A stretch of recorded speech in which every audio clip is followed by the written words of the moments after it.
आज की वेबिनार की जो 407वां हमारी श्रृंखला है, वो आज की हमारी गेस्ट हैं doctor Poonam चबलानी ma'am.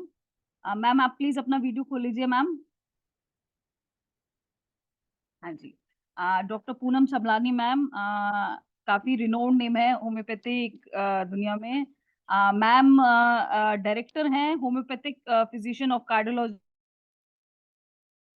Association of India, जो लेट डॉक्टर के अग्रवाल द्वारा चलाई गई संस्था है कार्डियोलॉजी के बारे, यानी कि वहाँ पे काफी हार्ट पेशेंट्स देखी जाती हैं। डॉक्टर पूनम चबलानी मैम वहाँ पे एज ए डायरेक्टर हैं, और वो वहाँ पे होम्योपैथिक मेडिसिन से हार्ट डिजीजेस का ट्रीटमेंट करती हैं अंडर जो डॉक्टर के अग्रवाल के गाइडेंस के अंदर। ऑब्वियसली अब वो हमारे साथ नहीं है दुनिया में, लेकिन obviously he will his knowledge will always guide every doctor, whether allopathic or homeopathic। Ma'am काफी एसोसिएशंस की मेंबर भी रह चुकी हैं, जैसे कि एनएचएमसी और KH study group, south Delhi homeopathic association और ऐसी काफी एसोसिएशंस। मैम रेगुलर ऑफलाइन और ऑनलाइन सेमिनार्स भी करती रहती हैं डिफरेंट प्लेटफॉर्म्स पे, और इनको काफी अवार्ड्स भी मिल चुके हैं, जिनमें से एक है चिकित्सा सेवा रत्न पुरस्कार, जो अभी इनको 2024 में भी मिला है, और पहले भी इनको डॉक्टर हेडमैन अवार्ड से नवाजा जा चुका है, और काफी अदर अवार्ड भी मैम ने जीते, मतलब अपने उसमें ऐड किए हैं। तो मैम आपका बहुत बहुत स्वागत है आज थैंक यू। के फोरम में। और मैम का आज का टॉपिक है चिंता विकार और होम्योपैथिक उसके उपाय। तो मैम वेलकम है, आप अपना सेशन स्टार्ट कर सकती हैं। Slide share.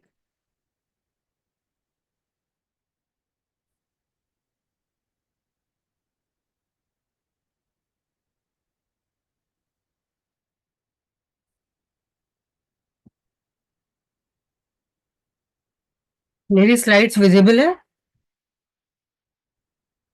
Ma'am ma'am share screen कर लीजिए। अच्छा, हाँ जी।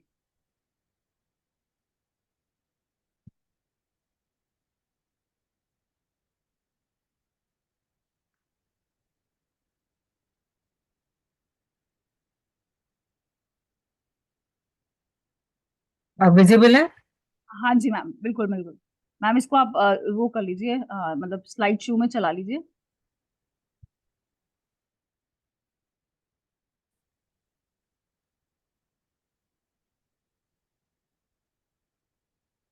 हाँ जी मैम, बिल्कुल ठीक है।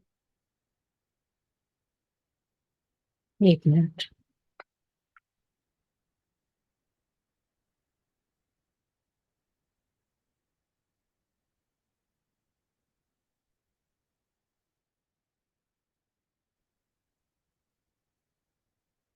विजिबल है सारा कुछ? हाँ जी मैम, बिल्कुल विजिबल है। हाँ जी बिल्कुल। सबसे पहले मैं डॉक्टर मृदुल साहनी सर को थैंक यू करना चाहूंगी इस प्लेटफॉर्म पे मुझे इनवाइट करने के लिए। डॉक्टर नेहा कक्कड़ को भी थैंक यू बोलना चाहूंगी, और अपने व्यूअर्स को भी थैंक यू बोलना चाहूंगी कि अपना टाइम निकाल के आज आपने ज्वाइन किया है। आज हम इस प्लेटफॉर्म पे जो आईएफपीएच का प्रोग्राम है, international forum for promoting homeopathy का 407वां सेशन है दैनिक वेबिनार का, और आज का टॉपिक है चिंता विकार और होम्योपैथी।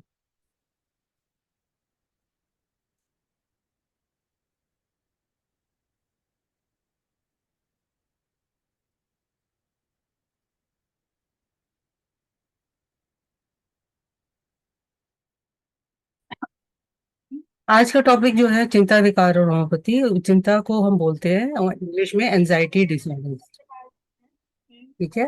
मैं डॉक्टर पूनम शिवलानी 30 साल से होम्योपैथिक डॉक्टर की तरह से प्रैक्टिस कर रही हूँ दिल्ली में, और मैं एक मेंटल हेल्थ प्रोफेशनल भी हूँ।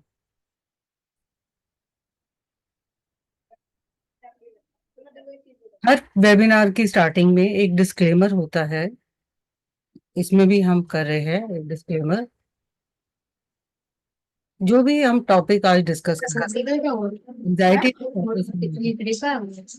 आप कोई आवाज आ रहा है, म्यूट कर दीजिए प्लीज। हेलो। हेलो। हाँ जी मैम। किसी का डिस्टरबेंस आ रहा है, म्यूट कर दीजिए। ओ। ठीक है, दोबारा स्टार्ट करें। हाँ जी मैम, हाँ जी। सबसे पहले मैं डॉक्टर मृदुल साहनी सर को थैंक यू कहना चाहूंगी इस प्लेटफॉर्म पे मुझे इनवाइट करने के लिए आज के लिए। मैं डॉक्टर नेहा कक्कड़ जी को भी थैंक यू करना चाहूंगी, आज वो एंकर कर रही है।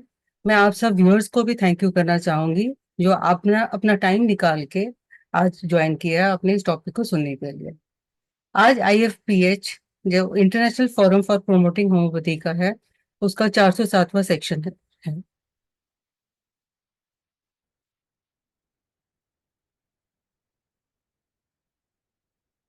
इसमें मुझे एंटर करने के लिए भी मुझे करना है। 407वां दैनिक वेबिनार है आज, जिसका टॉपिक है चिंता विकार और होम्योपैथी। चिंता विकार, चिंता को एंजाइटी डिसऑर्डर भी बोलते हैं। मैं डॉक्टर पूनम चवलानी दिल्ली में 30 साल से as a homeopathic doctor practice कर रही हूँ और मैं एक मेंटल हेल्थ प्रोफेशनल भी हूँ। जैसे कि हर वेबिनार को स्टार्ट करने के लिए एक डिस्क्लेमर होता है कि जो हम पढ़ा रहे हैं, आज जो आज का टॉपिक है जैसे एंजाइटी डिसऑर्डर होम्योपैथी के लिए जो भी आज डिस्कस किया जाएगा, ये सिर्फ एजुकेशनल पर्पस के लिए है। इसको सुनने के बाद आपको बेनिफिट तो जरूर मिलेगा, बट उसको सुनने के बाद आप किसी को डायग्नोज या ट्रीट नहीं करेंगे और अपना डायग्नोसिस के बेसिस पे अपनी दवाइयां नहीं लेंगे। अगर आपको लगता है कि कुछ डाउट है, कुछ पूछना है, तो आप अपने डॉक्टर से डिस्कस कर सकते हैं, कंसल्ट कर सकते हैं। हमारे वेबिनार को मेडिकल डॉक्टर्स भी सुन रहे हैं और नॉन मेडिकल लोग भी सुन रहे हैं, इसलिए ये डाला जाता है। एंजाइटी डिसऑर्डर्स एंड होम्योपैथी आज का एजेंडा है कि what is anxiety, normal anxiety क्या है, एबनॉर्मल एंजाइटी क्या है, और WHO क्या बोलता है एंजाइटी डिसऑर्डर्स के लिए, ट्रिगर फैक्टर्स क्या है, डिफरेंस क्या है between stress and anxiety, stress diathesis cycle क्या है, साइंस एंड सिम्टम्स क्या है, biopsycho social model in different ages क्या है, टाइप्स ऑफ एंजाइटी क्या है, टिप्स फॉर एंजाइटी क्या है, ट्रीटमेंट कितने टाइप के हैं एंजाइटी डिसऑर्डर्स के लिए, और होम्योपैथिक मैनेजमेंट क्या है क्योंकि हम होम्योपैथिक प्लेटफॉर्म पे बोल रहे हैं, और समरी, ये सब टॉपिक आज हम डिस्कस करेंगे। एंजाइटी डिसऑर्डर्स क्या होता है? अगर हम बोले एंजाइटी एक नॉर्मल रिएक्शन है स्ट्रेस के लिए, हर एग्जाम से पहले, हर इंटरव्यू के पहले या आज के सेशन से भी पहले थोड़ी बहुत घबराहट, नर्वसनेस होना, हाथ कांपना, वो एक नॉर्मल है। बट अगर इंटरव्यू के बाद, एग्जाम के बाद भी घबराहट बनी होती है कि आप खाना नहीं खा पा रहे, सो नहीं पा रहे, अपने normal day to day activity नहीं कर पा रहे, तो वो एबनॉर्मल है। उसका इलाज है और उसका ट्रीटमेंट होता है। और अगर ये आपका जो डेली लाइफ अफेक्टेड है, ये 6 महीने से ज्यादा तकलीफ हो रही है कि सो नहीं पा रहे, खा नहीं पा रहे, लाइफ में किसी चीज में इंटरेस्ट नहीं आ रहा, अगर 6 महीने से ज्यादा है, तब इसको डायग्नोज करके इसको डिसऑर्डर बोला जाता है। 6 महीने से पहले इसको डिसऑर्डर नहीं बोला जाता। ऑलमोस्ट 10 में से 3 लोगों को दुनिया में एंजाइटी होती है, किसी ना किसी तरह की एंजाइटी होती है, मतलब 33%, 33% लोगों को एंजाइटी डिसऑर्डर डायग्नोज किया जाता है। कार्टून में आप देख सकते हैं साइड में इमेज में कि नॉर्मल एंजाइटी, जैसे एग्जाम से पहले आप पढ़ रहे हैं अच्छे मार्क्स आने के लिए, वो नॉर्मल है, लेकिन एग्जाम के बाद वो ठीक हो जाती है। और दूसरे साइड प्रॉब्लम है कि वो एंजाइटी एग्जाम के बाद भी बनी हुई है और आपकी डेली लिविंग को अफेक्ट करेगी। नॉर्मल एंजाइटी और एंजाइटी डिसऑर्डर में डिफरेंस क्या है? कॉज क्या होता है नॉर्मल एंजाइटी का? ट्रिगर, जैसे एग्जाम है वो ट्रिगर फैक्टर है, अगर एग्जाम हो गया, खत्म हो गया, तो वो ठीक हो जाएगा। एंजाइटी डिसऑर्डर में कोई ट्रिगर फैक्टर नहीं है, वो कभी भी, चिंता बनी हुई है लेकिन किस रीजन से बनी हुई है ये नहीं पता, कभी भी हो जाती है। और जब हमें पता ही नहीं है तो हम उसको कंट्रोल कैसे करें? ठीक है। तो सिम्टम्स क्या होते हैं कि कुछ होने वाला है, गलत होने वाला है, हम कंट्रोल ही नहीं कर पा रहे हैं, आउट ऑफ कंट्रोल है, इसका इलाज करने की जरूरत है। ठीक है। नॉर्मल एंजाइटी थोड़े पीरियड के लिए, जैसे वो निकल गया ट्रिगर, एग्जाम हो गया तो ठीक हो जाएगी। बट एंजाइटी डिसऑर्डर 6 महीने से ज्यादा होती है। वही एग्जाम्पल आ गया, नॉर्मल एंजाइटी में एग्जाम आ गया और एंजाइटी डिसऑर्डर की उनको पता ही नहीं है ट्रिगर फैक्टर्स का, तो हम उसको ट्रीट करना मुश्किल हो जाता है। हमेशा बंदे को लगता है कि कुछ बुरा होने वाला है। अब WHO क्या बोलता है एंजाइटी डिसऑर्डर्स और होम्योपैथी के लिए? 4 पॉइंट्स में डब्ल्यूएचओ बहुत क्लियरली बताता है। सबसे पहला है पॉइंट कि everybody feels anxious from time to time. हर किसी को एंजाइटी होती है, मेरे को भी होती है, डॉक्टर साहब को भी होती है, एक ऑर्डिनरी बंदे, हर किसी को एंजाइटी होती है। और बट जो जिन लोगों को एंजाइटी डिसऑर्डर है उनको हमेशा फियर वरी बना रहता है और आउट ऑफ प्रोपोर्शन रहता है, कि कंट्रोल ही नहीं होता, पहला। फिर दूसरा पॉइंट डब्ल्यूएचओ बोल रहा है कि बहुत कॉमन मेंटल डिसऑर्डर है। अगर हम सारी मेंटल हेल्थ इलनेसेस में देखें तो एंजाइटी और डिप्रेशन दो ही बहुत बड़ी इंपॉर्टेंट ज्यादातर पाई जाती है, बाकी चीजें कम पाई जाती है। तो एंजाइटी डिसऑर्डर्स बहुत कॉमन डिसऑर्डर हो गया दूसरा। तीसरा कि इसका ऑनसेट, एंजाइटी का ऑनसेट क्या बोलते हैं, चाइल्डहुड में है या एडोलेसेंस में है। तो पास्ट में, बचपन में कुछ हुआ था, उसका असर अभी हो रहा है। तो ये होम्योपैथिक में भी हमारे लिए बहुत इंपॉर्टेंट है, होता है ये हिस्ट्री जब पूछते हैं तो। ठीक है। चौथा कि उसका इलाज क्या है। इलाज जो है एंजाइटी डिसऑर्डर्स का, टॉक थेरेपी है, मेडिकेशन है और एक्सरसाइज है। 4 पॉइंट्स में डब्ल्यूएचओ ने क्लियरली पूरा एंजाइटी डिसऑर्डर को एक्सप्लेन कर दिया है कि होता क्या है, डिफरेंस क्या है, ज्यादातर पाया जाता है, ओरिजिन हमेशा चाइल्डहुड है, और ट्रीटमेंट क्या क्या है, टॉक थेरेपी, मेडिकेशन और एक्सरसाइज। ट्रिगर फैक्टर्स क्या है। जो नर्वसनेस है, घबराहट है, ज्यादातर फीमेल्स में पाई जाती है। और किस लिए पाई जा, क्योंकि उनका इस्ट्रोजन हार्मोन उसके लिए रिस्पॉन्सिबल है। जो एंजाइटी होती है, नर्वसनेस होती है, घबराहट होती है, ये 9th most common cause of disability है। डिसेबिलिटी इसलिए बोलते हैं कि ये आपको काम करने से रोकता है, आप अपना नॉर्मल काम नहीं कर पाते, आपका स्कूल में सफर कर रहे हो, कॉलेज में सफर कर रहे हो, जॉब में सफर कर रहे हो, सोसाइटी में मूव नहीं कर पा रहे, तो आपके इंटरपर्सनल रिलेशन सफर करती है, इसलिए आपको डिसेबल कर देता है। रिस्क में कौन कौन है, किसको एंजाइटी ज्यादा होती है, जो लोग शाई है, जो इंट्रोवर्ट है, जो डरपोक है, जो अकेले रहते हैं, जो घर के अंदर रहते हैं। ये सब हमने कोविड के टाइम पे ज्यादा सबके नॉलेज में ये सारी चीजें आई थी कि कोविड में क्या क्या हमने फेस किया हुआ, तो हम ज्यादा अच्छा समझ सकते हैं। एंजाइटी और किस में ज्यादा होती है, जिनकी फैमिली हिस्ट्री है, पेरेंट्स में है, ग्रैंड पेरेंट्स में एंजाइटी है, या और कोई मानसिक बीमारी है। ठीक है। मेडिकल कंडीशंस में भी एंजाइटी होती है, जो हार्ट की दवाइयां ले रहे हैं, जिनको पैल्पिटेशंस होती है, एट्रियल फिब्रिलेशन होता है। ठीक है। एरिथमियाज बोलते हैं जिनको, जो थायराइड की दवाइयां ले रहे हैं, जिनको हाइपर थायराइड है। तो उन मेडिकल कंडीशंस में भी एंजाइटी ज्यादा होती है। फिर लॉन्ग लास्टिंग स्ट्रेस, जैसे हमने बोला था कोविड के टाइम पे कि अभी की बीमारी 2 साल तक रहेगी रहेगी, सबको असर आएगा उसका। तो वो लॉन्ग लास्टिंग स्ट्रेस है कि हुआ कोविड 2 साल पहले था, लेकिन 2 साल के बाद भी उसका असर चल रहा है, लोग घर से बाहर निकलने में डर रहे हैं।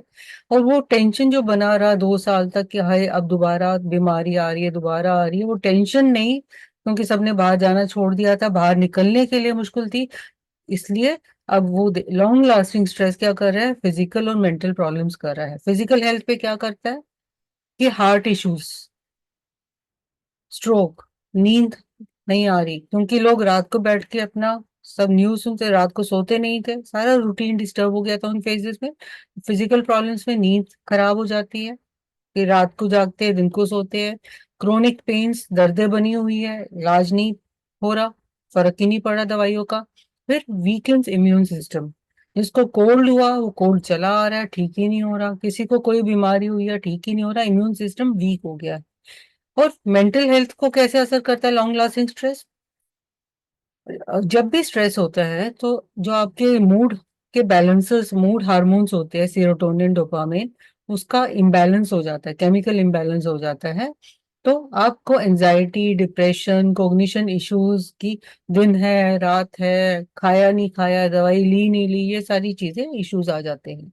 तो स्ट्रेस हमेशा अगर ज्यादा टाइम तक रहेगा और अनकंट्रोल्ड है तो आपको हेल्थ प्रॉब्लम्स आएगी, वो फिजिकल हेल्थ में भी आएगा, मेंटल हेल्थ में भी आएगा। अब ट्रिगर कौन, क्या क्या चीजें हमें ट्रिगर करती है एंजाइटी को। आपकी लाइफ में स्ट्रेसफुल लाइफ इवेंट्स, कोई ब्रेकअप्स हुए, रिलेशनशिप कोई टूटी, फाइनेंशियल हार्डशिप्स आए, लोन लिया नहीं पे कर पाए, हेल्थ कंसर्न्स, कोई फैमिली में बीमार पड़ा, या कोई किसी का नया डायग्नोसिस आया, कैंसर है या अनट्रीटेबल कोई चीज है, वो भी एंजाइटी कॉज करती है। सब्सटेंसेस, अगर कोई चाय कॉफी बहुत ज्यादा लेता है, कुछ मेडिसिन, प्रिस्क्रिप्शन मेडिसिन के साथ भी एंजाइटी बढ़ जाती है अगर आप उनको ज्यादा कंज्यूम कर रहे हैं, या आपकी दवाइयों के असर है, वो मेडिकेशन इफेक्ट्स है। फिर अगर आपकी जेनेटिक्स में, जैसे हमने बोला, फैमिली हिस्ट्री ऑफ एंजाइटी या अदर मेंटल इलनेस है, तो फैमिली हिस्ट्री अगर है आपके पेरेंट्स वगैरह में या रिलेशंस में, तो आपको भी एंजाइटी के चांसेस है। फिर पास्ट ट्रॉमा, चाइल्डहुड अब्यूज कुछ हुआ है, बचपन में कुछ चीजें हुई है जो बाद में भी आपको तकलीफ दे रही है, पास्ट रिलेशनशिप्स वो भी आपको तकलीफ दे रहे हैं, तो उसमें भी आपको वो बार बार सताते रहेंगे। डेली स्ट्रेसेस, अगर आप डे टू डे काम नहीं कर पा रहे, आपके जो टारगेट्स है काम के पूरे नहीं कर पा रहे, घर में भी तनाव है, फैमिली आर्ग्यूमेंट्स है, काम पे भी प्रोजेक्ट्स जो है आपको कंप्लीट नहीं कर पा रहे, तो डेली स्ट्रेसर्स भी अगर आपको प्रॉब्लम करेंगे और एंजाइटी ज्यादा महसूस करेंगे। अगर नींद पूरी नहीं हो रही है, इनसफिशिएंट स्लीप है, आप किसी भी रीजन से रात को नहीं सो पाए, तो सुबह आप फ्रेश नहीं होएंगे, तो आपको दवाई नहीं देनी है, आपको नींद पूरी करनी है उस केस में। फिर एंजाइटी डिसऑर्डर्स एंड होम्योपैथी में स्ट्रेस और एंजाइटी में डिफरेंस क्या है? स्ट्रेस हमेशा थोड़ी देर के लिए होता है और एंजाइटी लंबी देर के लिए होती है। कॉज क्या है दोनों में? स्ट्रेस में हमें पता है कि किस वजह से स्ट्रेस हो रहा है, एग्जाम का जैसे हमने बोला, कोई भी हमें ट्रिगर फैक्टर पता है। बट एंजाइटी में हमें ट्रिगर फैक्टर नहीं पता, बिना ट्रिगर फैक्टर के कभी भी अचानक हो जाती है, तो उसको कंट्रोल करना उतना मुश्किल हो जाता है। सिम्टम्स क्या आ जाते हैं?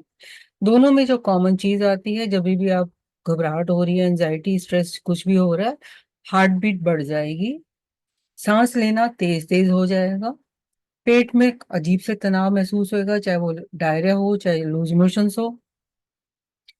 और स्ट्रेस के टाइम पे क्योंकि टेंशन है, मूड खराब हो जाता है, चिड़चिड़ापन है, अकेलापन फील कर सकते हैं, चक्कर आ रहे हैं, सिर घूम रहा है, थॉट्स, नेगेटिव थॉट्स आ रहे हैं, उदासी आ रही है, और फीलिंग है कि कुछ नॉर्मल से हटके हो रहा है।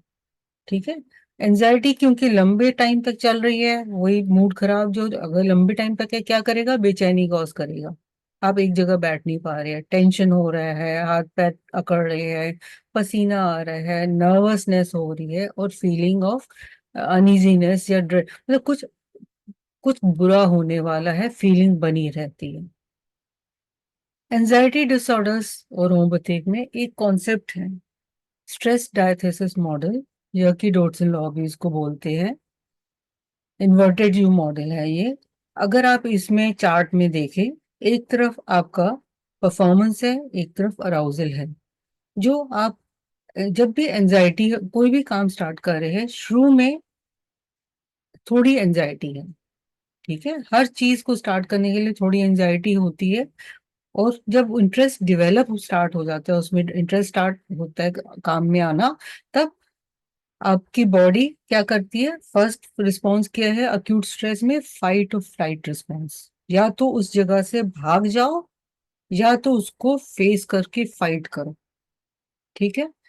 जब बॉडी फाइट करना शुरू करती है, तो बॉडी एड्रेनलिन हार्मोन प्रोड्यूस करती है, जो फाइट में, आप फाइट करने में हेल्प करता है।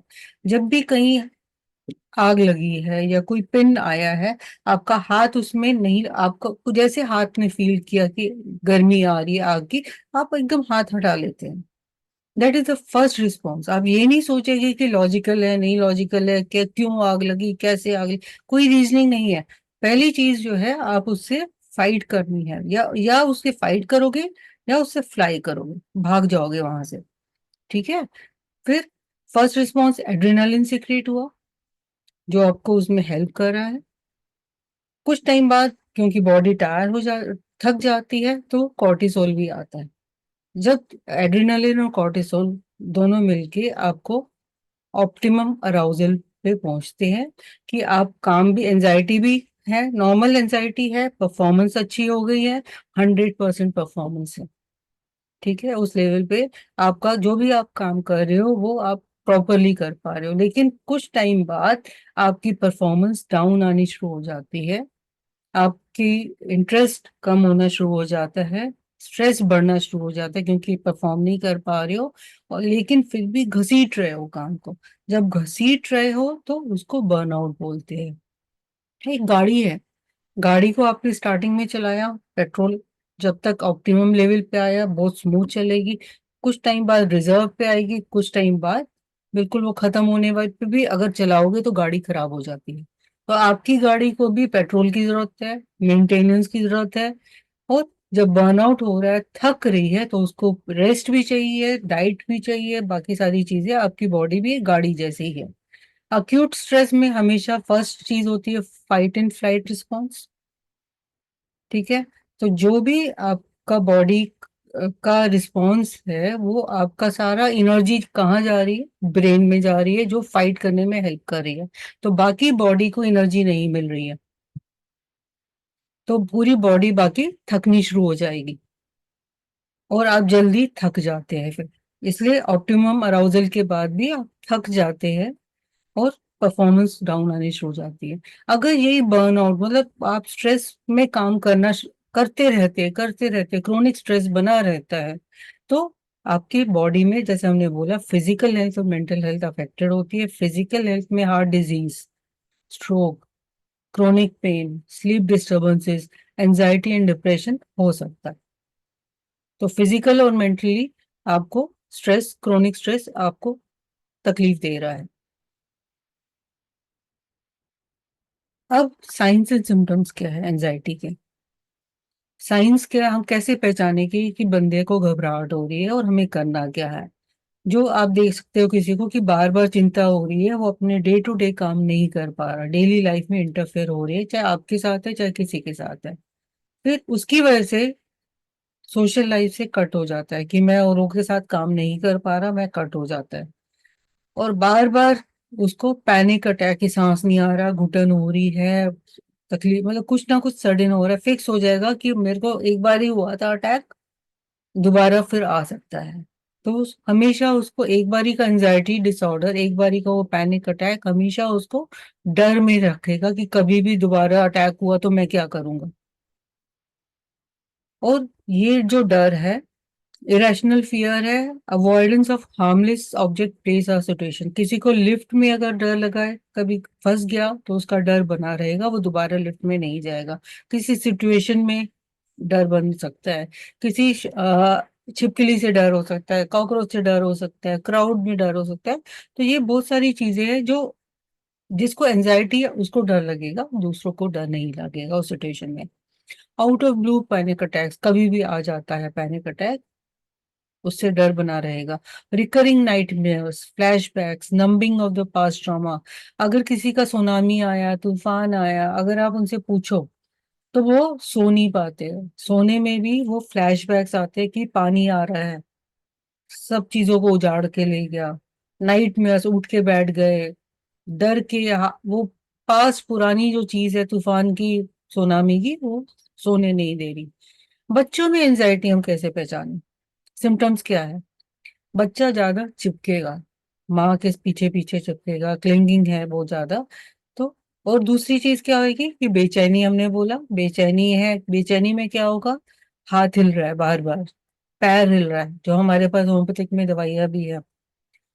तीसरी चीज क्या बच्चा कंप्लेन करेगा, स्कूल नहीं जाना, पेट में दर्द है, चाहे वो वेक पेन्स हो, चाहे वो सच बोल रहा है या झूठ बोल रहा है। फिर चौथी चीज क्या आएगा, उसका उठना बैठना खाना पीना, खाने की और सोने की हैबिट जो पहले थी वो चेंज हो जाएगी। पांचवी में वो नेगेटिव थॉट्स, सारा वक्त आपको उसके चेहरे पे एक नेगेटिविटी दिखेगी, चिंता में दिखेगा, बच्चा बोल नहीं पा रहा है, ठीक है, अपसेट दिखेगा, जल्दी गुस्सा आ जाएगा, फिर बिना बात के कभी भी रो पड़ेगा, या किताब खोल के बैठा है कॉन्सेंट्रेट नहीं कर पा रहा। सिम्टम्स क्या है एंजाइटी के सब में जनरल? अगर हम देखें, ये बहुत बढ़िया स्लाइड लगी, थोड़ी सी डल जरूर है लेकिन स्लाइड बहुत मीनिंगफुल है इसलिए मैंने शेयर की है। कि सिम्टम्स क्या होते हैं एंजाइटी के। माइंड की लेवल पे पैनिक अटैक्स होती है, बार बार पैनिक होना, घबराहट हो रही है, इरिटेबिलिटी, चिड़चिड़ापन, एंशियसनेस, कंसंट्रेशन डिफिकल्ट है कि पढ़ने में बैठा है नहीं कंसंट्रेट कर पा रहा, इनएबिलिटी टू सोशलाइज कि लोगों के साथ भी मिक्स नहीं कर रहा, ये माइंड है। नींद कर रहा है, इंसोम्निया, नींद नहीं कर पा रहा, जनरल में बेचैनी है और स्वेटिंग है। ठीक है। फिर चेस्ट में घुटन होना, चेस्ट में टाइटनेस फील करना, जो हम कैक्टस में भी देखते हैं। फिर हार्ट में पैल्पिटेशन होना, तेज तेज हार्ट बीट होना, ब्लड प्रेशर बढ़ना। मसल में, पूरी बॉडी में जैसे पेन्स हो रहे हैं, आस मसल अकड़ी, बॉडी अकड़ी हुई है, मसल टेंशन है। पेट में डाइजेस्टिव प्रॉब्लम्स है, चाहे वो डायरिया है चाहे वो लूज मोशन है। बायोसाइकोसोशल मॉडल जो होता है, बायोलॉजिकल फैक्टर्स आते हैं, साइकोलॉजिकल फैक्टर्स आते हैं, सोशल फैक्टर्स आते हैं जो रिस्पॉन्सिबल होते हैं एंजाइटी और एंजाइटी डिसऑर्डर्स के लिए। बायोलॉजी में सबसे पहले मेल के प्रॉब्लम्स अलग है, फीमेल के प्रॉब्लम्स अलग है। हर जेंडर में एंजाइटी, जैसे हमने पहले बोला कि फीमेल जेंडर में एंजाइटी ज्यादा पाई जाती है, मेल में भी होती है। फिजिकल इलनेस का, जब आप बीमार होते हैं तो भी एंजाइटी होती है। डिसेबिलिटी है, अगर आप काम नहीं कर पा रहे तो भी एंजाइटी होती है। जेनेटिक वल्नरेबिलिटी, फैमिली हिस्ट्री हमने बता दी कि अगर जीन्स में है आपका। इम्यून फंक्शन अगर वीक है तो भी एंजाइटी है। न्यूरोकेमिस्ट्री, ब्रेन रिसेप्टर्स है। ठीक है। स्ट्रेस रिएक्टिविटी, अगर आप स्ट्रेस को प्रॉपर कोपिंग स्किल्स नहीं है तो आप उसको प्रॉपरली रिएक्ट नहीं कर पाते। मेडिकेशन इफेक्ट्स, मेडिकेशंस की वजह से भी एंजाइटी होती है, ये सब बायोलॉजी में आ गया। साइकोलॉजिकल फैक्टर्स में लर्निंग और मेमोरी अफेक्टेड होती है। आप क्या बिलीव कर रहे हैं, कैसे एटीट्यूड से, आपकी पर्सनैलिटी क्या है। टाइप ए पर्सनैलिटी बहुत परफेक्शनिस्ट होगा। ठीक है। बिहेवियर आपका क्या है, अगर आप एडजस्टेबल बिहेवियर है या नहीं है।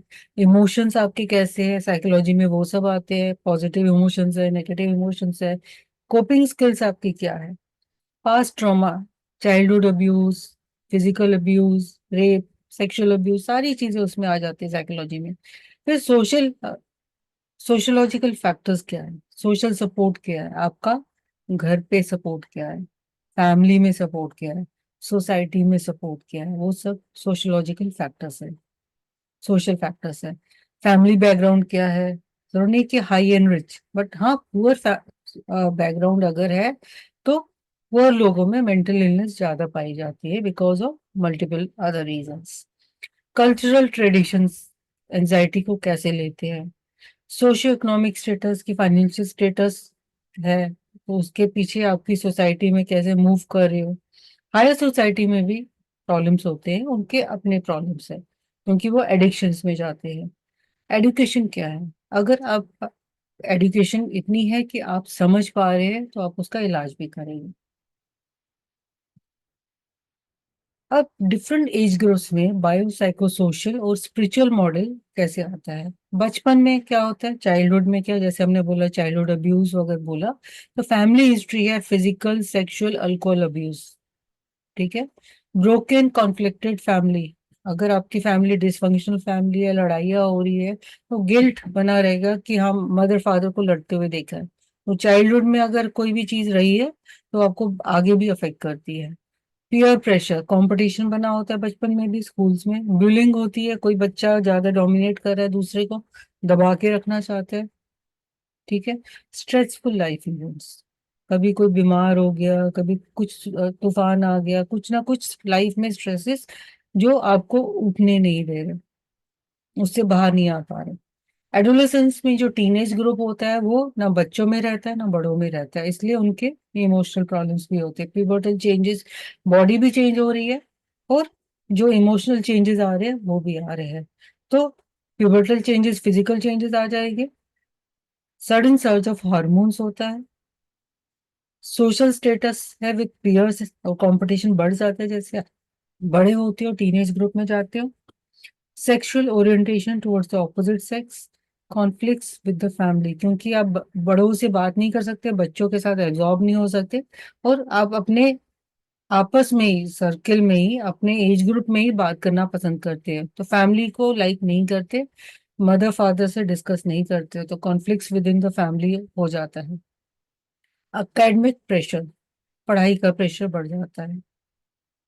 यंग एडल्ट में जब आप बड़े होते हो तब जॉब की जरूरत है, तो न्यू चैलेंजेस है, फाइनेंशियल रिस्पॉन्सिबिलिटीज हो जाती है कि कमाना भी है, और कई बार कमाने के चक्कर में घर से दूर भी जाके कमाना पड़ता है। जॉब के अपने टारगेट्स है, स्ट्रेसफुल टारगेट्स है, आप पूरे कर पाते हो नहीं कर पाते हो वो भी डिपेंड करता है। ओल्ड एज में जब आप रिटायर हो जाते हो तो आपका रूटीन डिस्टर्ब हो जाता है, और उस रिटायरमेंट का रूटीन डिफरेंट है। पोस्ट रिटायरमेंट रूटीन आप घर पे मतलब काम करते करते आप घर पे बैठ जाते हो, इतने साल काम किया अब घर पे आ गए, तो वो भी आपको लोनलीनेस कॉज करता है, एंजाइटी ज्यादा कॉज करता है, घबराहट हो जाती है कि आदत नहीं है, काम करने की आदत थी अब घर में बैठ के अकेलापन और घबराहट ज्यादा होती है। घर में किसी की डेथ हो जाती है तो भी कुछ टाइम तक death of the close family member anxiety cause करता है। बट अगर वो 6 महीने से ज्यादा रहे, चाहे आप उससे उभर नहीं पा रहे, बार बार आपकी लाइफ में इंटरफेयर कर रहा है, तो वो पैथोलॉजिकल ग्रीफ हो जाता है, उसका इलाज करना जरूरी है। तरह तरह के एंजाइटी डिसऑर्डर्स होते हैं, ठीक है, बट सब डिसऑर्डर्स तब बोलते हैं जब आपकी तकलीफ, जो आप डे टू डे काम कर रहे हैं वो नहीं कर पा रहे, खाने का रूटीन डिस्टर्ब हो गया है, सोने का रूटीन डिस्टर्ब हो गया है, और ये डिसऑर्डर तब बोला जाता है जब ये 6 महीने या 6 महीने से ज्यादा हो। ये सारे डिसऑर्डर्स का एक ही कॉमन चीज है, 6 महीने से ज्यादा। ये जरूर, ये बहुत इंपॉर्टेंट चीज है। अगर हम स्टार्ट करें जनरलाइज एंजाइटी डिसऑर्डर से, जैसे कि नाम है इसका, ये जनरलाइज होता है एंजाइटी डिसऑर्डर, मतलब चिंता बनी हुई है बिना किसी रीजन के लिए, और आपकी day to day activity interfere कर रही है, रेस्टलेसनेस है, बेचैनी है, मेंटल फिजिकल रेस्टलेसनेस है, और हमेशा ऐसे लगेगा जैसे पहाड़ी के एज पे हो, हमेशा एज पे हो, गिरने वाले हो, थके हुए हो, कंसंट्रेशन प्रॉब्लम आ रही है, मसल टेंशन है, और नींद की प्रॉब्लम स्टार्ट हो जाती है। फिर स्पेसिफिक फोबिया, जैसे कि नाम बोल रहा है कि किसी, फोबिया मतलब डर, फियर, फोबिया किसी स्पेशल चीज से डर लगना है आपको, परसिस्टेंट फियर है किसी सिचुएशन में, एक्टिविटी में, जो कि औरों के लिए हार्मफुल नहीं है, जैसे कि फियर ऑफ, एक बारी अगर आपका प्लेन खराब हो गया, ये लिफ्ट खराब होगी, तो उस सिचुएशन में आपको डर लगेगा, तो दूसरे को नहीं डर लगेगा। फियर ऑफ स्पाइडर भी हो सकता है, लिफ्ट का भी हो सकता है। पीटीएसडी बोलते हैं, पोस्ट ट्रॉमेटिक स्ट्रेस डिसऑर्डर, ठीक, जैसे हमने बोला तूफान, पोस्ट ट्रॉमा, सुनामी के बाद, तूफान के बाद स्ट्रेस बना हुआ है, रात को सो नहीं पा रहा, उठ के चीखे मार रहा है, फ्लैशबैक्स वो याद आ रही है सारी चीजें कि कैसे पानी आया था घर में, वो सारी चीजें फ्लैशबैक्स है, ठीक है। थोड़ा बहुत सब नॉर्मल है, बट 6 महीने से ज्यादा रहे तो डिसऑर्डर आता है। सिलेक्टिव म्यूटिज्म होता है कि बच्चे में अगर देखा जाता है कि जब नए सिचुएशन में स्कूल जा रहे हैं शुरू में, तो पेरेंट्स से तो बात करते हैं, बट वहां जाके बाहर जाके दूसरे बंदे से बात नहीं करते, तो जब वो बात करना, कुछ स्पेशल लोगों से, टीचर से या स्कूल के बच्चों से बात नहीं करे, तो यहाँ उनकी स्कूल की फंक्शनिंग में, कॉलेज की फंक्शनिंग में, और कई बार जॉब की फंक्शनिंग में भी असर होता है। फिर आएगा मेडिकल कंडीशन एंजाइटी डिसऑर्डर, जो हम बोला कि हार्ट के इश्यूज आते हैं, थायराइड के कंडीशंस में जो दवाई है। फिर मेडिकेशन एंजाइटी डिसऑर्डर दवाइयों के साथ भी होता है। सोशल एंजाइटी डिसऑर्डर में बोलते हैं कि फियर है, डर है, ठीक है, सोशल होने का, सोशल हो के पब्लिक में लेक्चर देने का, नए लोगों से मिलने का, कुछ बाहर खाने का, कुछ पीने का, कहीं जाने, इवन कई बार वॉशरूम तक जाने के लिए उसको किसी की जरूरत है, तो सोशल एंजाइटी डिसऑर्डर उसको बोलते हैं, ठीक है। सोसाइटी में मूव करने के लिए उसको प्रॉब्लम हो रही है, अकेले नहीं है। पैनिक डिसऑर्डर क्या होता है, पैनिक अटैक क्या होता है कि सडन अटैक आया, जैसे कि हार्ट अटैक है, बट इसमें ईसीजी नॉर्मल होता है, ठीक है। ये बिल्कुल वैसे ही रिजेंबल करेगा कि सांस नहीं आ रहा, बेचैनी हो रही है, घबराहट हो रही है, चेहरा लाल हो जाएगा, वो पैनिक अटैक है। और ये बार बार अगर पैनिक अटैक आता है तो पैनिक डिसऑर्डर बन जाता है। गले में घुटन हो रही है, डर के मारे हालत, चेहरे की, पसीने की, सारी डिसऑर्डर की सेपरेट होने में एंजाइटी होती है। बच्चा जब पहली बार स्कूल जाता है तो पेरेंट्स से सेपरेट होने में उसको घबराहट होती है, वो नहीं जाना चाहता। ठीक है, कई बार ये सिचुएशन बनी रहती है बड़े होके भी, तो इसका इलाज करना जरूरी है। फिर आता है ऑब्सेसिव कंपल्सिव डिसऑर्डर, जिसको हम ओसीडी भी बोलते हैं। और इसमें क्या होता है, ये एक साइकिल है, विशियस साइकिल है। ऑब्सेसिव थॉट्स होते हैं कि मेरे हाथ गंदे हैं। ठीक है, उसको वो क्या करेगा, हाथ गंदे हैं, एंजाइटी कॉज हुई, घबराहट हो गई, अब उसको हाथ धोने, वो कंपल्सिव बिहेवियर बन जाता है। बिहेवियर क्या हुआ, हाथ धो रहा है। ठीक है, फिर एंजाइटी थोड़ी देर के लिए कम हुई, लेकिन वापस वो ऑब्सेसिव थॉट आ गया, तो ऑब्सेसिव थॉट कंपल्सिव बिहेवियर, ये एक सर्किल बन जाता है। वो बार बार हाथ धोता रहता है, हाथ तो खराब हो ही रहे हैं उसके, साबुन से धो धो के भी हाथ खराब हो रहे हैं, बट क्योंकि वो बार बार हर 2 मिनट में हाथ धो रहा है, हर 10 मिनट में हाथ धो रहा है, तो वो और कोई काम नहीं कर पाता, इसलिए उसका इलाज करना जरूरी है। एगोराफोबिया जो बोलते हैं, फियर, फोबिया मतलब फियर है। एगोराफोबिया बोलते हैं उस सिचुएशन में डर है कि जहां से वो भाग नहीं सकता, चाहे वो भीड़ है, चाहे वो लिफ्ट है, पब्लिक ट्रांसपोर्ट है, वो उसको एगोराफोबिया बोलते हैं। और क्लोज स्पेसेस में उसको क्लास्ट्रोफोबिया बोलते हैं। एक लाइन में नहीं खड़ा हो पाएगा, हिलता रहेगा, भीड़ में से अलग होके जाना चाहेगा। ठीक है, तो ये एक एगोराफोबिया हो गया। ये सारे जनरलाइज, ये सारे एंजाइटी डिसऑर्डर्स है जिनमें एक चीज कॉमन है कि तकलीफ दे रहे हैं डे टू डे रूटीन में, बट और 6 महीने से ज्यादा तकलीफ हो रही है।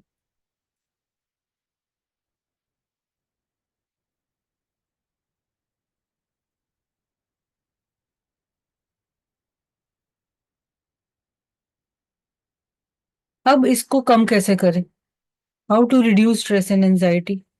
ठीक है, जब हमने एंजाइटी डिसऑर्डर्स को डिस्कस किया तो उसका इलाज भी हमें करना है।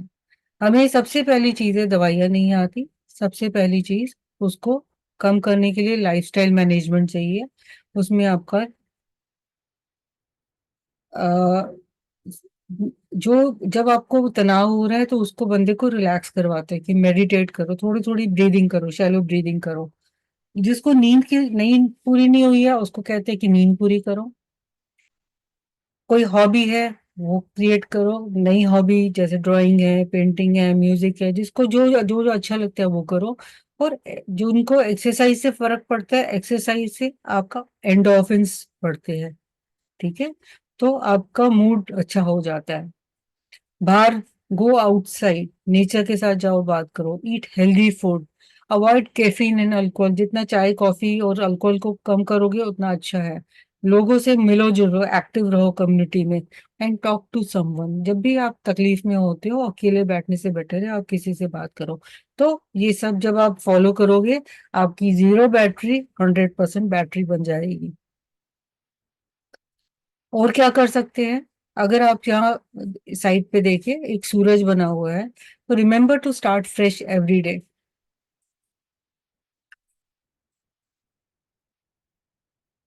हेलो,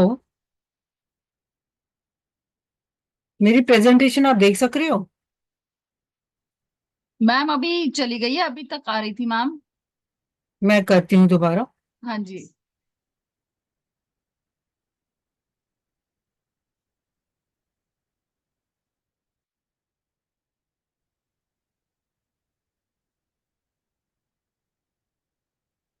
आप दोबारा मैं शेयर कर रही स्क्रीन कर हूँ लीजिए। अभी।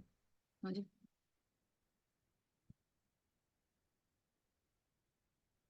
हाँ जी मैम।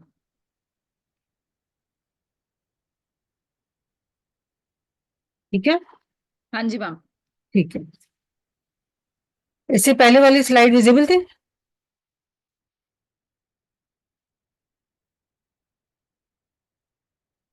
इससे पहले वाली स्लाइड विजिबल थी?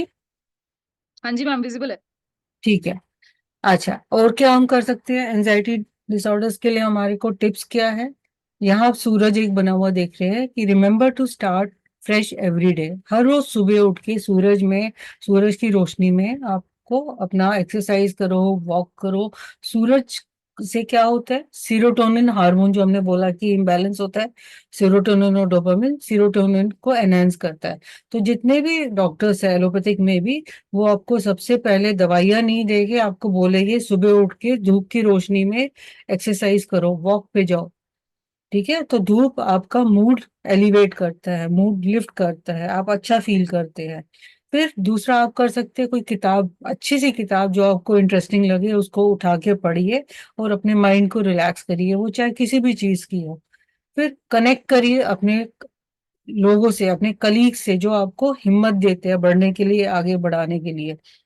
फिर नेचर के साथ जब आप वॉक के जाते हैं तो आप ग्रीनरी देख रहे हैं, चिड़ियाओं का चहकना सुन रहे हैं, रेनबो है, स्काई है, सारी चीजें आपको एक मूड को अपलिफ्ट करती है। बढ़िया, बड़ा अच्छा लगता है जब आप उस चिड़ियाओं की चहकने की आवाज सुनते हैं, तो चेहरे पे खुद ही स्माइल आ जाती है और फ्रेश फील करते हैं। फिर है do positive self talk, affirmations होती है कि मैं अच्छा हूँ, मेरे सारे काम हो रहे हैं, मैं पूर्ण हूँ, मैं सारे काम अच्छे कर पा रहा हूँ। तो अपने जब पॉजिटिव टॉक करोगे वो भी आपको अपलिफ्ट करता है। थिंक पॉजिटिव, पॉजिटिव सोचो और पॉजिटिव एक्ट करो, फोकस करो, उसको आंखें बंद करके फोकस करो कि मैं पॉजिटिव कर रहा हूँ। एम्पलीफाई पॉजिटिव न्यूज स्टोरीज, कुछ भी अच्छी मोटिवेटर्स पॉजिटिव स्टोरीज पढ़ो। Support care givers who work hard to fix the problem. अगर हम देखें तो जितने भी अल्जाइमर्स है, पार्किंसोनिज्म है, या ऐसे मरीज है जो लंबे टाइम तक बीमार है, उनका जो केयर गिविंग करते हैं, उनको भी एंजाइटी, घबराहट की प्रॉब्लम होती है, एंजाइटी की प्रॉब्लम होती है।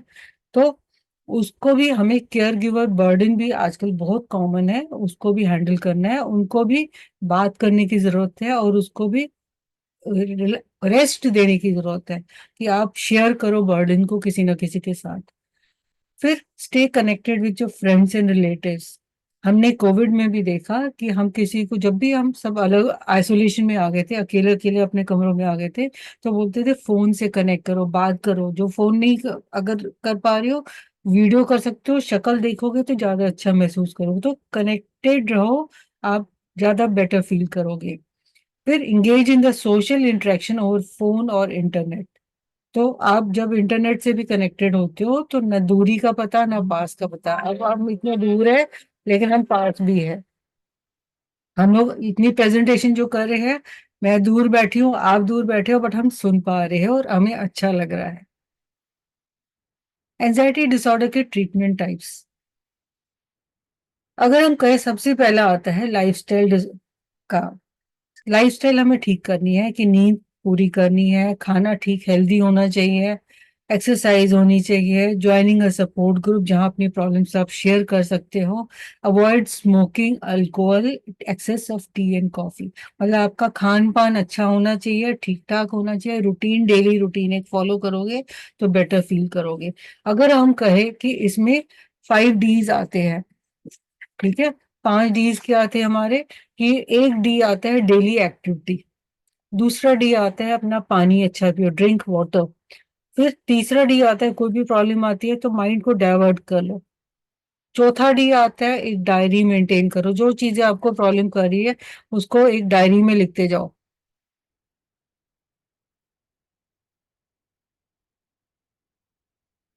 पांचवा डी आता है डीप ब्रीदिंग, ये सांस, गहरी गहरी सांस लेते जाओ, रिलैक्स करते जाओ। हमेशा ए अगर बोले, 3 एज है। पहले तो अवेयर होना है कि प्रॉब्लम क्या है हमारा, उसको एक्सेप्ट करना है, दूसरा। तीसरा, हमें उसको एक्ट करना है अकॉर्डिंगली। तो कुछ एज है, कुछ डीज है जो आपको ये पॉइंट्स याद भी रहेंगे। फिर हमारे सेकंड ट्रीटमेंट क्या होता है लाइफस्टाइल के बाद, अब पेशेंट को दवाई नहीं दे रहे, थेरेपी आ रही है, सीबीटी बोलते हैं इसको, कोग्निटिव बिहेवियर थेरेपी, कि आप काउंसलर के साथ बैठ के अपनी प्रॉब्लम बता रहे हो, उससे डिस्कस कर रहे हो। टॉक थेरेपी भी बोलते हैं कि आप जब बात कर रहे हो कुछ ना कुछ सॉल्यूशन निकलता है, और रिलैक्सेशन टेक्निक्स वो आपको सिखाई जाती है कि कैसे आपको रिलैक्स करना है, क्या सॉल्यूशन, क्या बिहेवियर को, कोग्निटिव बिहेवियर थेरेपी मतलब आपका जो गलत बिहेवियर है उसको ठीक कैसे करना है। तीसरा आता है, अब यहाँ आपका सप्लीमेंट्स आएंगे कि हर्ब्स है, सप्लीमेंट्स है। कोविड के टाइम बहुत काढ़े भी आए, फिर मेडिटेशन आया, ऑक्यूपंचर आया, योगा आया, एरोमा थेरेपी है, और हमारी होम्योपैथिक मेडिकेशंस भी है। चौथा आता है जब ये सारी चीजों से नहीं फर्क पड़ता, लास्ट, चौथा और लास्ट में आता है एलोपैथिक प्रिस्क्रिप्शन मेडिसिन, जिसमें वो एंटी डिप्रेसेंट्स देते हैं, लंबी लेनी होती है, जिसको बोलते हैं एसएसआरआईज और SNRIs, selective serotonin reuptake inhibitors, selective norepinephrine reuptake inhibitors. तो ये चारों में सबसे पहले लाइफस्टाइल आया, दूसरे नंबर पे थेरेपी आई जो काउंसलर के साथ होती है, तीसरे नंबर पे ऑल्टरनेटिव ट्रीटमेंट्स, योगा वगैरह सारी चीज आ जाती है, और होम्योपैथी भी आ जाती है, ऑक्यूपंचर भी आ जाता है, मेडिटेशन भी, एरोमा थेरेपी। लव चौथे और लास्ट में प्रिस्क्रिप्शन मेडिसिन जो एलोपैथिक की, जब इन सब चीजों से हार जाते हैं। एंजाइटी डिसऑर्डर्स एंड होम्योपैथी की दवाइयाँ, जो हम दवाइयाँ डिस्कस करेंगे ये इसी प्लेटफॉर्म के लिए है। यहाँ सॉरी एसबीएल लिखा हुआ है, ये आईपीएफ एच, ये इस प्लेटफॉर्म के लिए, दूसरे प्लेटफॉर्म के लिए नहीं है। ये दवाइयाँ जो भी आप लेंगे विदाउट डॉक्टर कंसल्टेशन नहीं लेंगे। हम एक एक लाइन में ये पॉइंट्स जल्दी जल्दी कवर करेंगे, और इन दवाइयों को आप अपने आप नहीं लेंगे। एकोनाइट क्या होती है, अगर आप कहें एक पर्सनैलिटी क्या होएगी, एक जब आप किसी एक्सीडेंट को देखते हैं, अर्थक्वेक को, सुनामी को देखते हैं, तो क्या रिएक्शन होता है, जो हमने पहले बोला अक्यूट चीज, अक्यूटनेस आती है, सडन वायलेंट अटैक। चेहरे पे चेहरा लाल होएगा, पसीना आएगा, घबराहट होएगी, बंदे को प्यास लगेगी, पानी लंबा लंबा ज्यादा ज्यादा पिएगा।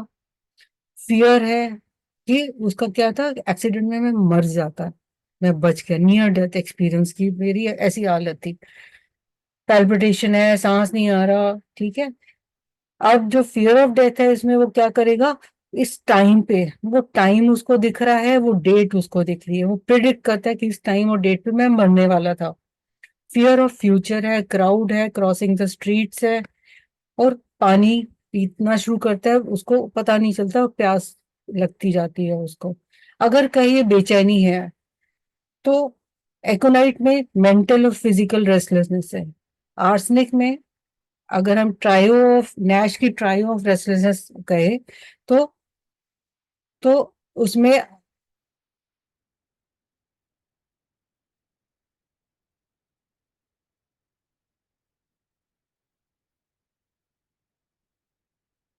नैश का ट्रायो ऑफ रेस्टलेसनेस हम देखें, तो एकोनाइट में मेंटल और फिजिकल रेस्टलेसनेस है, आर्सेनिक में मेंटल रेस्टलेसनेस है, और रस्टॉक्स में फिजिकल रेस्टलेसनेस है, ठीक है। एकोनाइट में फियर ऑफ डेथ है, predicts the date and time. जो आर्सेनिक होगा वो फियर ऑफ डेथ उसमें भी है, बट उसमें हम बाद में डिस्कस करेंगे कि क्या है। उसमें वो फियर ऑफ डेथ में दवाई भी नहीं लेगा, इतना उसको है डर का, ठीक है। और इसमें क्योंकि एकोनाइट में सडन अटैक हुआ है, तो सडन वायलेंट एक्सीडेंट हुआ है, डर बैठा हुआ है, बेचैनी हो रही है, एंजाइटी हो रही है, पसीने आ रहे हैं, अगर उसको कहीं से आवाज म्यूजिक की आ रही है, तो वो म्यूजिक अनबियरेबल, नहीं बर्दाश्त होगा उससे, ठीक है।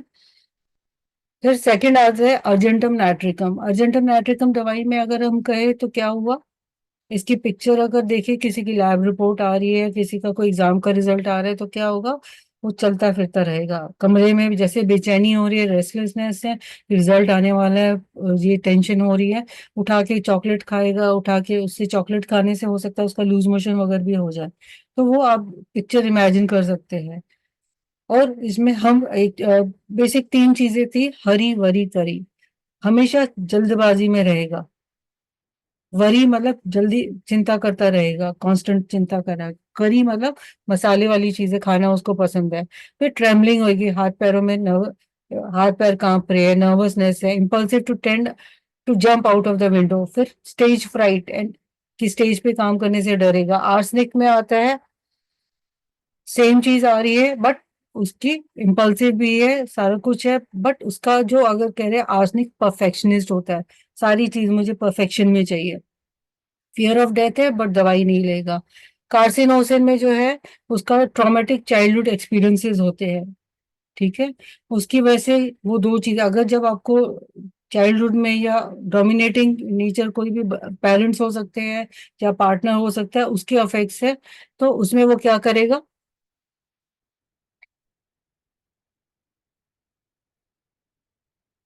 उसमें जब उसको किसी बच्चे को आप डर से दबता रहेगा तो दो चीजें होगी, या तो वो दब के शाई हो जाएगा या वो रिबेलियस हो जाएगा। ठीक है। तो इसमें बच्चा अगर कहे कार्सिनोसिन में तीन ऐसे, सेंसिटिव हो जाएगा, सॉफ्ट हो जाएगा, सिंपैथेटिक हो जाएगा, या डी में 3D है, या रिबेलियस डिस्ट्रक्टिव हो जाएगा, डिसोबीडियंट हो जाएगा, डिसअप्रूव्स अथॉरिटेटिव कंट्रोल, जो पेरेंट्स उसको कंट्रोल कर रहे थे वो या तो दब जाएगा या रिबेलियस हो जाएगा, दो चीजों में आ जाएगा कार्सिनोसिन। और जो उसका डोमिनेटिंग नेचर की वजह से वो दबता जा रहा था, उसका वो खुश नहीं है बच्चा, डरा हुआ है हमेशा, वो कार्सिनोसिन है। और वो फ्राइट, वो चेहरे पे आप उसका डर देख सकते हो। फिर कैलकेरिया कार्प देख सकते हो। कैलकेरिया कार्प का मीनिंग क्या होता है? शेल है जिसमें मोती पड़ा हुआ है। मोती हमेशा क्या करता है? शेल में प्रोटेक्टेड है, तो उससे बाहर नहीं निकलना चाहता है वो। कैलकेरिया कार्प उन्हीं लोगों के लिए होती है जो उस शेल से बाहर नहीं निकलना चाहते, अपनी सोसाइटी में, अपनी छोटी फैमिली में ही एब्जॉर्ब रहना चाहते, छोटे शहर की नौकरी में ही खुश है, दूसरे शहर में जाके काम नहीं करना चाहते। फिर पांच है, fair, fat, flabby, fertile female, ये याद रखने हैं कैलकेरिया कार्प का। कैलकेरिया जो होता है, slightest emotion leads to palpitation. Calcarea ars, kali ars में अगर एक लाइन बोले तो सेम चीज है, इमोशन, बट इसमें वो क्या करेगा, अपने हार्ट पे हाथ रख के सोएगा, keeps the hand over the heart, panic attacks है कैलकेरिया। और kali phos is the nerve tonic, exams में बच्चों को दी जाती है मेमोरी को बढ़ाने के लिए, नींद को अच्छा करने के लिए, जल्दी थक जाते हैं, कॉन्सेंट्रेट नहीं कर पाते, उसमें कालीफॉस है।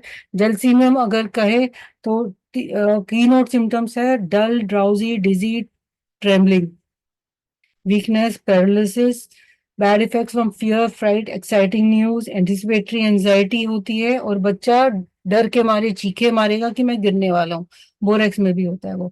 इग्निशिया हमारा कहे कि अगर वो पिक्चर देखो कि वो एक फीमेल है, चीख रही है, चिल्ला रही है, चीखना चाह रही है, बट चीख नहीं पा रही है, आवाज उसकी यहाँ चोकिंग फीलिंग हो रही है। ठीक है। वो रोना चाह रही है, इमोशंस को होल्ड करके बैठी है, इमोशंस नहीं बाहर नहीं निकाल पा रही है। सडन ग्रीफ है, किसी की डेथ हो जाती है, लॉन्ग टर्म ग्रीफ के लिए इग्निशिया दी जाती है। सडन ग्रीफ, चेंजेबल मूड, चुपचाप बैठ के कोने में चुपचाप बैठी है, आफ्टर शॉक, डिसअपॉइंटमेंट है। नेट्रोम्यूर भी लॉन्ग लास्टिंग ग्रीफ है। इंट्रोवर्टेड, जो लोग बोलते नहीं है, विड्रॉ हो जाते हैं सोसाइटी में जैसे हमने बोला, और एक्स्ट्रा सॉल्ट कंज्यूम कर रहे हैं। सीपीआर जो होता है ज्यादातर मेनोपॉजल फीमेल्स में होएगा, नहीं तो और फीमेल्स में भी होगा। इसमें इनडिफरेंट हो जाएगी फीमेल, इवन अगर लैक्टेटिंग मदर है तो वो बच्चे को भी ध्यान नहीं देगी, इनडिफरेंट हो जाएगी फैमिली से, जो काम वो कर रही थी वो करना नहीं, वो उससे बिल्कुल ही सेपरेट हो जाएगी सब चीजों से। Indifferent to the family, averse to the occupation family, anxious है, सारा वक्त रोती रहेगी, और हॉट फ्लशेस, मेनोपॉज के जो हॉट फ्लशेस आते हैं। फिर पल्सिटिला फीमेल मेनार्की में होता है, जल्दी रो पड़ती है।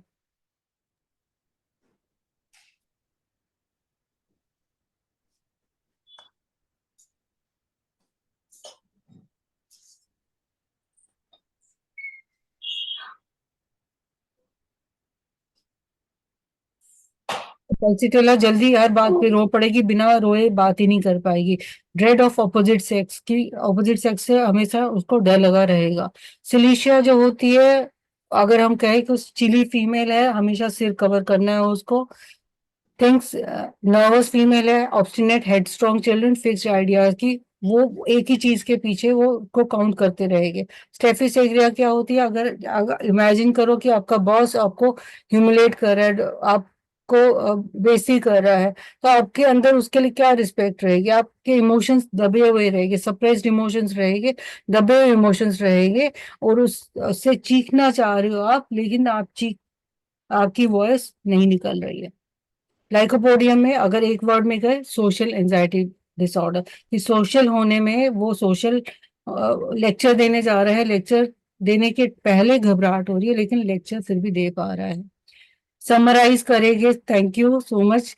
होम्योपैथी बहुत इफेक्टिव है एंजाइटी डिसऑर्डर्स में। सभी एंजाइटी डिसऑर्डर्स में दो बेसिक प्रिंसिपल्स है इंडिविजुअलाइजेशन, की एक एक बंदे को इंडिविजुअलाइज हम बात कर सकते हैं। होलिस्टिक अप्रोच, मेंटल और फिजिकल सिम्टम्स, बॉडी और माइंड। एक मिनट, इसको एडमिट करना है।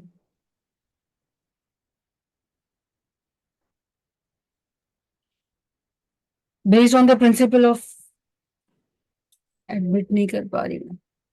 बेस्ड ऑन द होम्योपैथिक बहुत इफेक्टिव है एंजाइटी डिसऑर्डर्स में। प्रिंसिपल्स है इंडिविजुअलाइजेशन, हर एक बंदा अपना इंडिविजुअल है, हम हर एक कुछ चीज को कंसिडर करते हैं। Body as a whole, body mind और फिजिकल प्लेन दोनों का अप्रोच है। And treats the underlying root cause. ठीक है, होम्योपैथी इफेक्टिव भी है और कॉस्ट इफेक्टिव भी है। हमारी गरीब कंट्री में भी हर एक जगह अवेलेबल है, कोई साइड इफेक्ट्स नहीं है, पेशेंट फ्रेंडली है, सेफ है। बच्चे को भी एडमिनिस्टर कर सकते हैं, बूढ़े को भी इजीली कर दे सकते हैं। इकोनॉमिकल है, अवेलेबल है near by primary health centre में। होम्योपैथी में डिटेल हिस्ट्री टेकिंग है, जो पेशेंट जब हिस्ट्री देते हैं अपनी उसको अच्छा लगता है। इसमें फिजिकल एग्जामिनेशन भी किया जाता है, इन्वेस्टिगेशंस भी करवाई जाती है, और हर एक केस में मेंटल सिम्टम्स को ज्यादा इंपॉर्टेंस दी जाती है। इसमें हम डिस्कस करते हैं हमेशा ऑनसेट कब हुआ, एलिमेंट्स, गुस्से, एलिमेंट्स फ्रॉम, ठीक, गुस्से के बाद तकलीफ हुई है, सप्रेस्ड इमोशंस, जब इमोशंस जब है उसके बाद तकलीफ हुई है, फिर एग्रेवेशन, एम्बुलेशन, मॉडिफाइंग फैक्टर्स क्या है, ड्रीम्स क्या है, हर एक बंदा कैसे सोच रहा है, फील कर रहा है, एक्ट कर रहा है, बिहेव कर रहा है, वो भी कंसिडर किया जाता है। ये होम्योपैथिक हर एक चीज को कवर करती है, anxiety, depression, fear, stress, sleep disorder, grief, psychosomatic, जो मतलब माइंड से बॉडी में प्रॉब्लम्स आ रही है, ट्रीट्स एवरी एज ग्रुप। एक छोटी सी चीज आप याद करिए, डेट ए की जगह ई है। Detect early, treat early and effectively. तो हाँ ये मैम, मॉडरेट थोड़ा सा है। टाइम हो चुका है, 8 बज गया है, हमको क्लोज डाउन करना पड़ेगा। माइल्ड और मॉडरेट केसेस में बहुत इफेक्टिव है, सीरियस केसेस में हॉस्पिटल में भेज दो, डिफिकल्ट केसेस को सीनियर्स को दे दो, प्रोफेशनल हेल्प ले लो, और अपडेट रखो, नॉलेज रखो अपनी। हमेशा रिसर्च डॉक्यूमेंटेशन चाहिए, और अपने मेन स्ट्रीम डॉक्टर्स के साथ भी आगे के लिए काम करना बहुत जरूरी है। Thank you so much. ज्यादा स्माइल करो, ज्यादा म्यूजिक को सुनो, ज्यादा पानी पियो, ज्यादा चलो, ज्यादा सांस लो, अपने से ज्यादा प्यार करो और ज्यादा हंसो। Thank you so much for patient listening. मेरा मेल और फोन नंबर यहाँ पे है, आप मेरे से कांटेक्ट कर सकते हैं। हाँ पूनम जी, आपने बहुत अच्छा प्रेजेंटेशन दिया है, मैं तो कहूँगा कि एक्सीलेंट है। एंजाइटी डिजॉर्डर को आपने काफ़ी अच्छा से डिटेल्स में बताया है। डॉक्टर नेहा जी, चूंकि हम लोग के पास समय नहीं है, हम लोग कोई क्वेश्चन नहीं ले सकते हैं।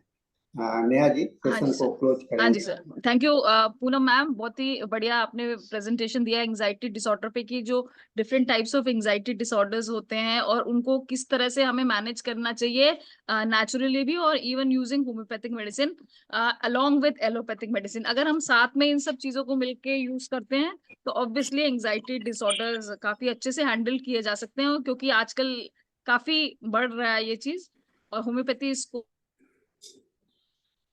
को ट्रीट करने में काफी अच्छा रोल प्ले कर सकती है। थैंक यू मैम, हम एक्सपेक्ट करते हैं नेक्स्ट टाइम आप दोबारा हमारे साथ ज्वाइन करेंगी। अब मैं नेक्स्ट